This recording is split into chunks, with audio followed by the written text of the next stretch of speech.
Hello everyone! Welcome sa ating self-healing series. And today, ang bida sa ating video ay ang talbos ng kamote. Ayan. Ang ginawa ko dito, bali, hinugasan lang siyang maigi. Binabad sa asin muna, tapos binanlawan. Tapos, sa isang pot na walang tubig or anything, doon ko nilagay itong mga dahon na may konti-konti pang mga water from doon sa pinagugasan niya.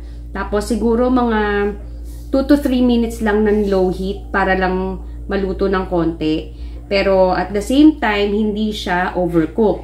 I see to it na every week, twice a week, nakakapagtalbos ako ng kamote. At ganito lang naman yung luto niya.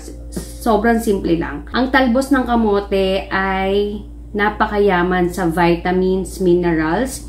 High in fiber din ito. So, makakatulong ito sa ating kalusugan. Anti-inflammatory.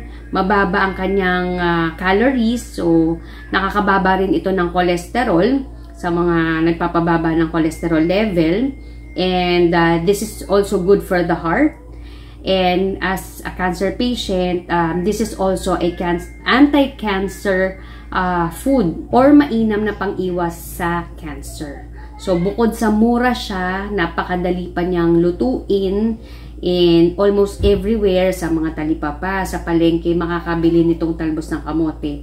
Kaya, kayo, itry nyo rin na kumain ito twice a week or 3 times a week, depende sa inyo, as long as makapagtalbos kayo ng kamote para makatulong sa inyong kalusugan at mapagaling ang inyong mga sakit.